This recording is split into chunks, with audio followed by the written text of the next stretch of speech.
नमस्कार, मैं हूं आपके साथ यशी शुक्ला और आप देख रहे हैं 24 का चुनावी माहौल। लोकसभा चुनाव के 2 चरण पूरे हो चुके हैं। बारी है अब तीसरे चरण की। तीसरा चरण बेहद महत्वपूर्ण है और इस चरण में जो दिग्गज पर्सनालिटी है उनकी साख दाव पर है। पिछले लोकसभा चुनाव में संभल और मैनपुरी सीटों पर साइकिल दौड़ी थी, जबकि 8 सीटों पर कमल खिला था। मिशन 80 का लक्ष्य साधने में जुटी भाजपा के लिए तीसरा चरण बेहद अहम है।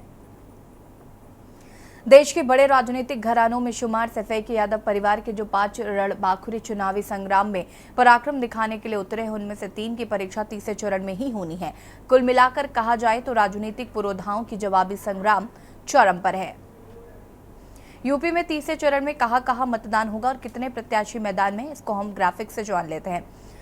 यूपी के 100 प्रत्याशी मैदान में हैं। यूपी में आपको बता दें कि तीसरे चरण में 100 प्रत्याशी हैं जो मैदान में हैं।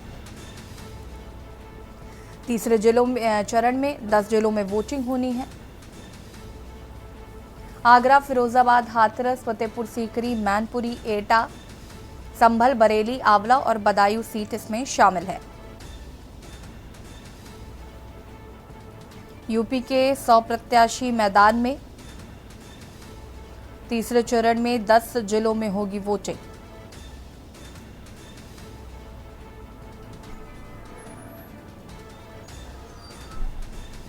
संभल, बरेली, आंवला और बदायूं सीट भी इस पर शामिल।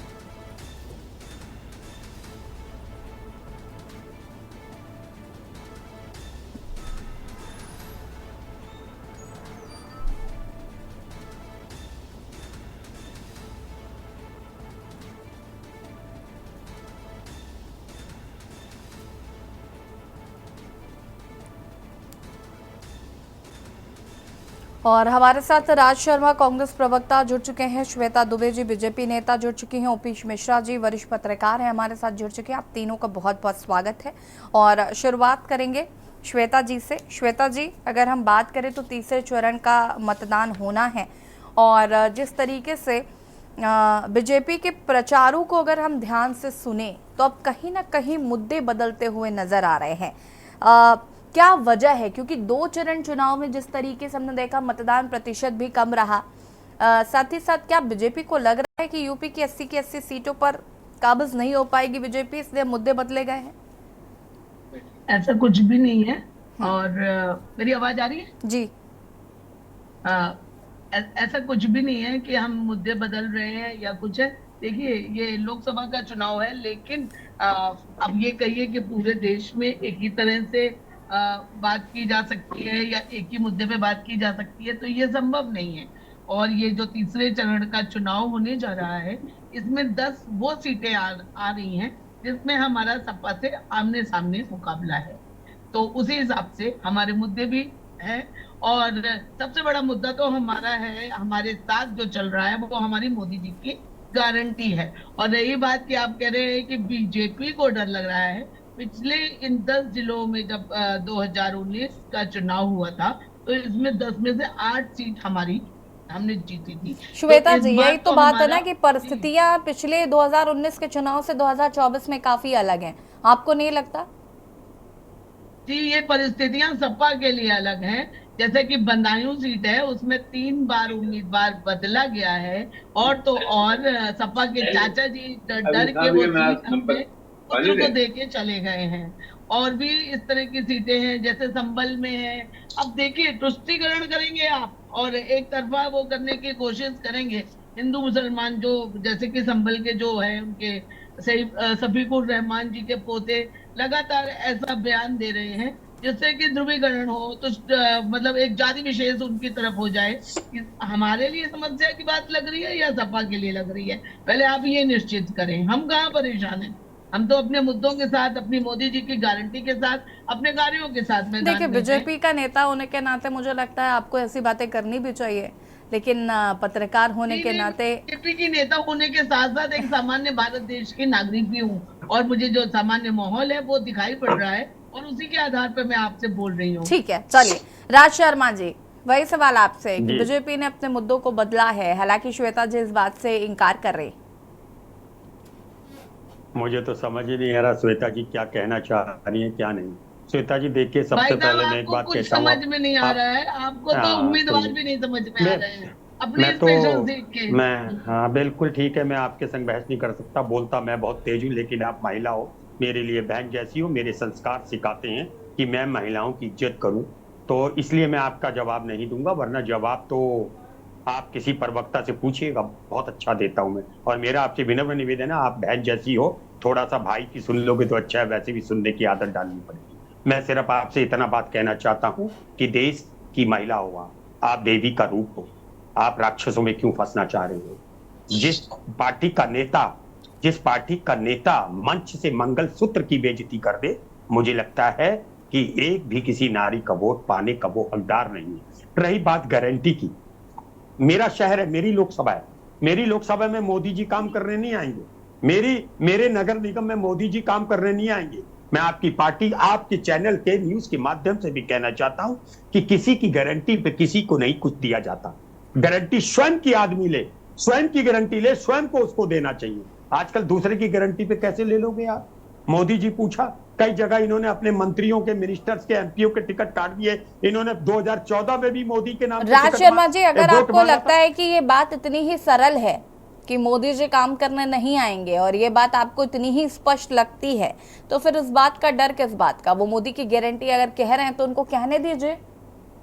मेरा ये मानना है कि मैंने इस सृष्टि में जन्म लिया और मैं गर्व करता हूं कि मेरा जो जन्म हुआ था वो सन 2014 से पहले का है। गौरवान्वित फील करता हूं कि भारत में पैदा हुआ, और ये भी गौरवान्वित फील करता हूं कि हिंदू धर्म में ब्राह्मण जाति का हूं, ये भी गर्व करता हूं। बात सिर्फ इतनी है कि झूठ क्यों प्रसार जा रहा है। मुझे चिंता अपनी नहीं है, मुझे चिंता अपनी कतई नहीं होती, क्योंकि मैंने जीवन को पार कर लिया। मुझे अगर चिंता है तो आने वाले नौनिहाल की है, मुझे चिंता है तो आने वाले मुझे संतानों चिंता की है है। गांधी परिवार के शहजादे की। पूरी कांग्रेस बहन जी, पार्टी सिर्फ उसी की चिंता कर रही है। बहन जी, कभी कभी गुस्सा होने का और कभी कभी ताना मारने से शायद किसी का जीवन सफल नहीं होता। शहजादा सबका होता है, और वो क्या जाने जिसका शहजादा ही नहीं है। अच्छा, वो क्या जानेगा? वो क्या जानेगा सिंदूर की वैल्यू?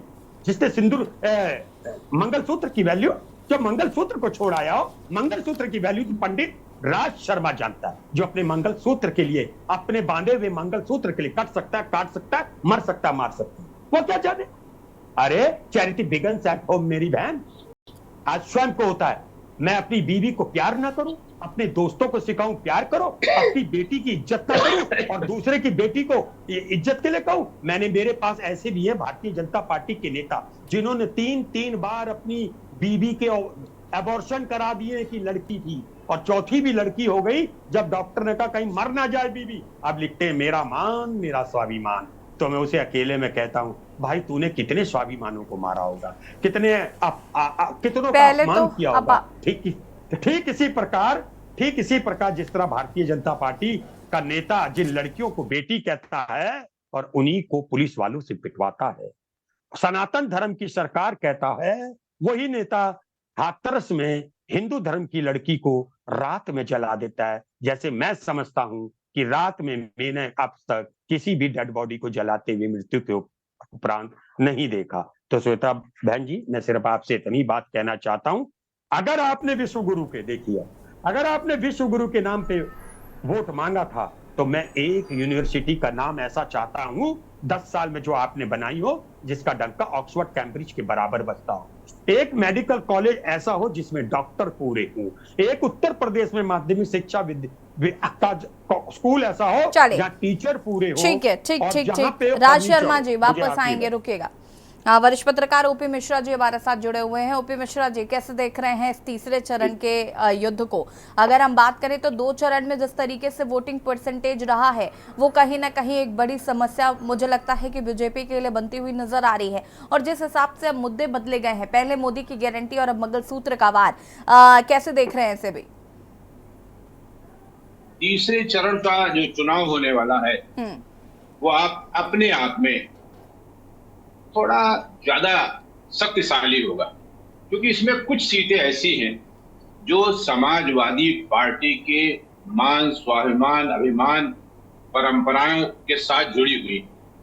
समाजवादी पार्टी और कांग्रेस का जो गठबंधन है उसके नाते कुछ सीटें ऐसी हैं जहां फाइट बिल्कुल आमने सामने होने वाली। इसलिए ये सोच लेना कि ये सीटें आराम से एनडीए गठबंधन या भारतीय जनता पार्टी को मिल पाएंगी, ऐसा बिल्कुल नहीं। मेरा अपना स्पेकुलेशन है कि 5 से 6 सीटें ऐसी हैं जहां नेक टू नेक फाइट होगी और जिसमें सिर्फ अंतर 19 और 20 का रहेगा, 16 और 20 का नहीं। तो ये पोजीशन है। बहुत ही आपकी ये जो 10 सीटों की चुनाव होगा ये बहुत ही क्रिटिकल होने वाला। ठीक है, अगर हम 2019 से तुलना करें ओपी मिश्रा जी, तो क्या लगता है कितना बदलाव इस बार देखने को मिल रहा है? क्योंकि एक मोदी मैजिक का जो जिक्र बीजेपी के प्रवक्ता करते रहे हैं। 2019 के चुनाव और 2024 के चुनाव में जमीन आसमान का अंतर। इस समय चुनाव या तो भाजपा के समर्थन में हो रहा है या भाजपा के विरोध में हो रहा है। सिर्फ चुनाव 2 तरह से हो रहा है। तीसरा इसमें कोई मुद्दा ही नहीं। पूरे देश में चुनाव इसी उस पे हो रहा है। कुछ लोग भाजपा के समर्थन में वोट दे रहे हैं, मोदी जी के पक्ष में दे रहे हैं, कुछ लोग विरोध में दे रहे हैं, बस। तो ये चुनाव जो हो रहा है 10 सीटों में जो चुनाव होने वाला, सीधा सीधा चुनाव है, बीच में कोई है नहीं। एक तरफ भाजपा है, दूसरी तरफ समाजवादी पार्टी और कांग्रेस का गठबंधन है, और चुनाव बहुत ही दमदारी के साथ, बहुत ही आमने सामने की पोजीशन में होगा। जीत हार का अंतर भी, जैसे कि एक ही सीट को ले ले, हम संभल की सीट को ले लेते हैं, शफीकुर रहमान अब कभी श्वेता जी ने कहा, उसका जिक्र किया, मैं उनके पौत्र चुनाव लड़ रहे हैं। अकेले वहां 5.5 लाख मुस्लिम वोटर हैं और इसके बाद यादव वोटर है। सिर्फ अगर इतना ही वोट जुड़ गया तो ये सीट कोई रोक नहीं पाएगा। बातें तो बड़ी बड़ी की जा सकती है, मैनपुरी की जा सकती है, फिरोजाबाद की जा सकती है, लेकिन ये सीटें इतनी आसानी से पिछली बार भाजपा को मिल गई थी, लेकिन इस बार इतनी आसानी से नहीं मिलने वाली, क्योंकि इस बार का मतदाता खामोश है, वेट एंड वॉच की परिस्थिति में है और सिर्फ इस इंतजार में है कि हमको वोट करना है। कुछ नहीं बोल रहा है, न पक्ष में न विपक्ष में, कोई बहस में भाग नहीं ले रहा है। इसलिए बहुत ही क्रूशियल होने वाला है चुनाव, 10 सीटों पे होने वाला। श्वेता दुबे जी, जिस मोदी मैजिक को हमने देखा 14-19 में, वो 24 में नजर नहीं आ रहा है। अगर हम बात करें तो मोदी की गारंटी के बाद मंगलसूत्र पर वार, जिस तरीके से ये स्विच हुए मुद्दे, मुझे लगता है श्वेता जी आप इस बात को जानती हैं, भले ही स्वीकार ना करें कि मुद्दे स्विच तो हुए। और ये जो तीसरा रण है, जैसा कि अभी ओपी मिश्रा जी ने कहा कि या तो फेवर है या तो नहीं है, इस पर क्या कहना? आपकी बात सही है, लेकिन अब हमारा मोदी मैजिक क्या जो हम लाए हैं 2019 में और हमने कार्य किए हैं, ये चुनाव हमारे कार्यों का रिजल्ट होगा। और जनता में कोई विशेष जो हलचल नहीं दिखाई पड़ रही है, क्योंकि जनता को कुछ नया नहीं चाहिए। जनता ने जो चाहा था वो उसे मिला है और उसके अनुरूप ही कार्य हो रहे हैं। इसलिए और देखिए, जब हम राज कर रहे हैं तो एंटी इनकम्बेंसी होती है, भले कुछ परसेंटेज डाउन हो, कहीं कम हो सकता है, कहीं ज्यादा हो सकता है। ये कोई वैज्ञानिक परीक्षण नहीं है कि रिजल्ट 100% आएगा, लेकिन हमने जो कार्य किया है, सबका साथ, सबका विकास और सबका विश्वास, तो निश्चित रूप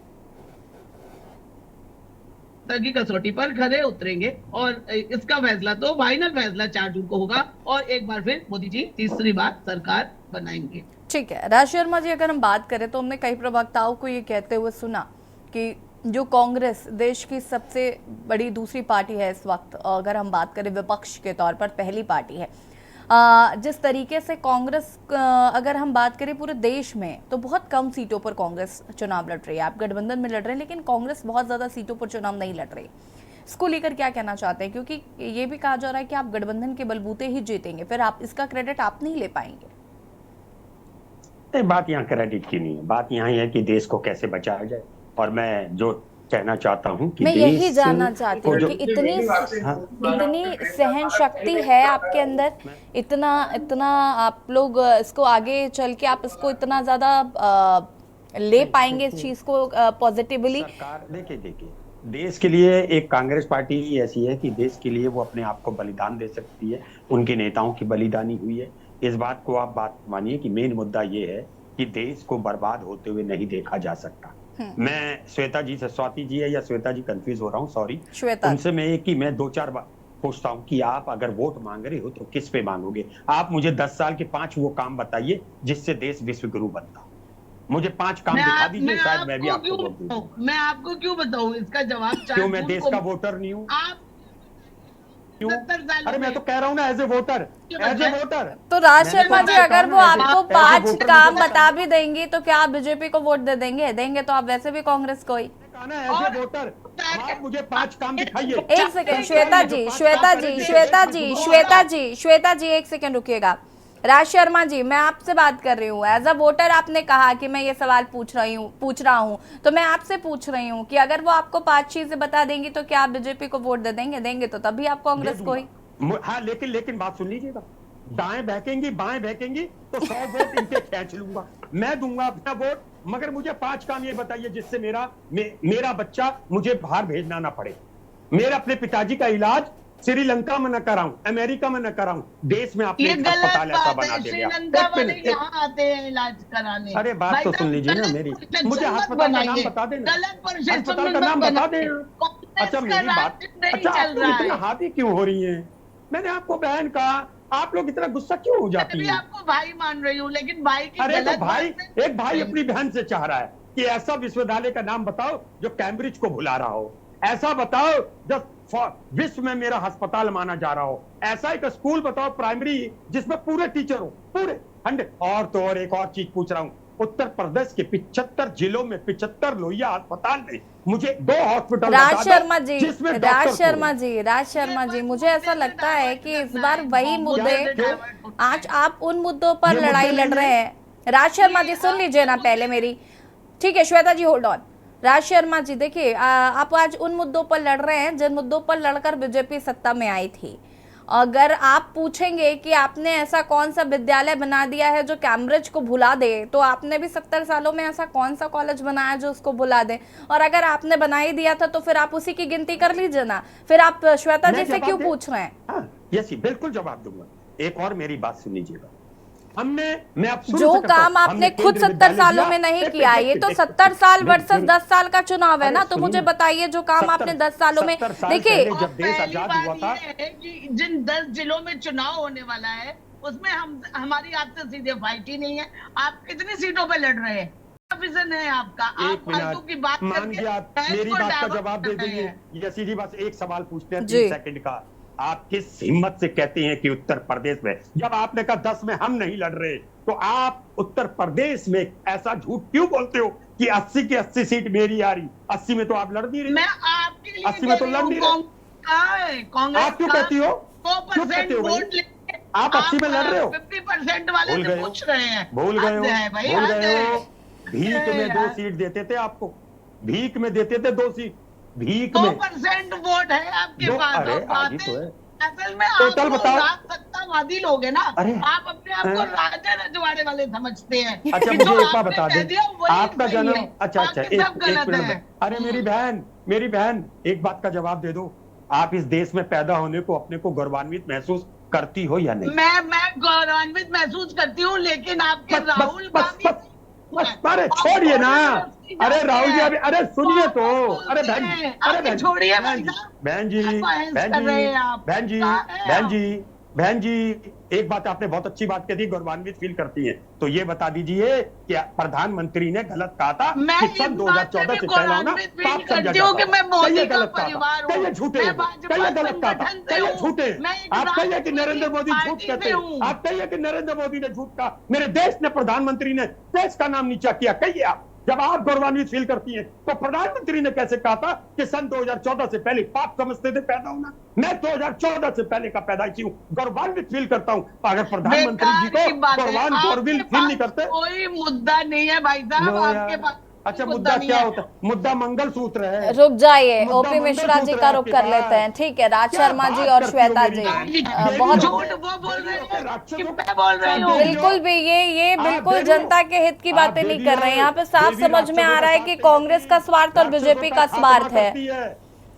ठीक है, रुकिए Raj Sharma ji, hold on please. OP Mishra ji का रुख कर लेते हैं। ओपी मिश्रा जी, जिस तरीके से कहा जा रहा है कि 70 वर्सेस 10 सालों का के काम का हिसाब होगा। आपको लगता है कि ये कहीं ना कहीं भारी पड़ रहा है अब बीजेपी के लिए, या जिस तरीके से गठबंधन साथ आ गया है ये ज्यादा मुश्किलें क्रिएट कर रहा है बीजेपी के लिए? कैसे एनालिसिस किया है आपने? देखिए, अगर खाली हम ये कह दें कि 70 साल में कुछ हुआ ही नहीं है, ये बात 100% गलत है। बिल्कुल। 10 साल में ही सब कुछ हुआ हिंदुस्तान में, 55 सालों में कुछ हुए नहीं। अरे हम आपको नहीं मालूम, जो भी लोग बैठे हैं उनको भी नहीं मालूम, हमने लाल गेहूं खाया है जो अमेरिका से आता था। ये था हमारा देश।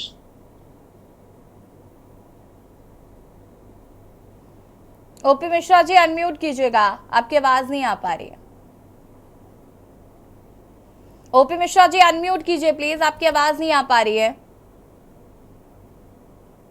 इसके बाद मैं 2 मिनट का टाइम चाहूंगी। नहीं नहीं श्वेता जी, उनकी बात कट गई थी मिश्रा जी की। ये देश वो था जो लाल गेहूं चाइना से आता था, बाहर से लाल आता था। गेहूं कहना क्यों चाह आया रहे था? चाइना से क्यों आया था? जब पूरा। जवाहरलाल नेहरू जी खत्म हुए थे, उनकी मिश्रा जी को हड्डियां खेतों में डाली गई थी और उसके बाद बहुत भारी भी अकाल पड़ा था। ये सन 65 की बात है और लाल बहादुर शास्त्री जी ने प्रत्येक भारतवासी से एक दिन व्रत रहने का आह्वान किया था। अगर मैं पैदा नहीं हुई तो क्या मुझे जानकारी ही नहीं है कि इस देश में क्या हुआ? बात एक पता नहीं, सुनी हुई बात गलत हो सकती है, देखी हुई बात गलत नहीं नहीं जी, नहीं, सुनी हुई बात गलत हो। और आप देवी का रूप होने के बाद भी आप राक्षसों के संग खड़ा हो, इसलिए इस देश की हालत बुरी है। जिस दिन आप जैसे देवी सुधर जाएगी, जिस दिन आप जैसी देवी सुधर जाएगी, मेरी बहन सुधर जाएगी, मेरी बहन देश के लिए वफादार हो जाएगी और राक्षसों का साथ छोड़ देगी, मेरा देश विश्वगुरु बनेगा। अब मैं बोलता हूँ, विश्वगुरु शिक्षा से बने ना बने, लेकिन मेरे देश ओपी मिश्रा जी की आवाज ठीक हो गई है क्या? राक्षसों का साथ देना शुरू कर, ठीक है, रुक जाइए। ओपी मिश्रा जी अपनी बात को पूरा करिए आप।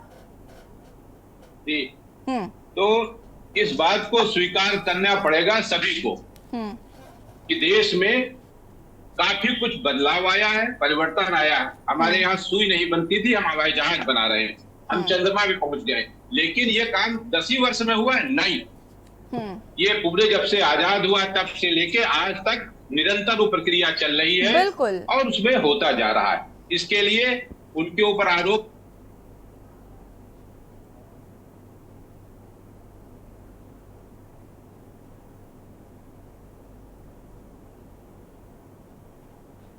ठीक। ओपी मिश्रा जी कंटिन्यू करिए। जी, हम अपने संसाधन के हिसाब से, देश ने अपने संसाधन के हिसाब से काम किया है। जिस टाइप के हमारे पास संसाधन थे उसके मुताबिक हमने काम किया। आज मोदी जी के पास हो सकता है अच्छे संसाधन हो, वो अच्छा कर रहे होंगे, लेकिन पहले जो संसाधन थे पूर्व की सरकारों में या कांग्रेस 55 साल रही, उनके पास जितने लिमिटेड संसाधन थे उसमें भी उन्होंने किया। अब बात अगर हम 10 वर्षों की करें, अभी वो शर्मा जी सवाल कर रहे थे कि एक विश्वविद्यालय का नाम बता दीजिए। मैं पिछले दिनों अमेठी गया हुआ था, पूरा मैंने हजारों लोगों से बात की, जो भी इंस्टीट्यूट बंद पड़े हैं। ठीक है, ओपी मिश्रा जी माफी चाहूंगी, वक्त की कमी है हमारे पास। आप सभी का बहुत बहुत शुक्रिया चर्चा में शामिल होने के लिए। और बात कर रहे थे 24 के चुनावी माहौल में तीसरे चरण के मतदान को लेकर, कहीं ना कहीं इस बार जो 10 जिलों में मतदान होना है उसको लेकर कहीं ना कहीं आमने सामने की टक्कर साफ तौर पर देखने को मिल रही है। 24 के चुनावी माहौल में इतना ही, और सीधे आपको इटावा के जसवंत नगर ले चलता है जहाँ पर शिवपाल यादव क्या कुछ कह रहे हैं, सुन लेते हैं। उन बाबा जी से कहना चाहते हैं, हमें तो सब कुछ मिला, बताओ हमें कौन सा पद नहीं मिला?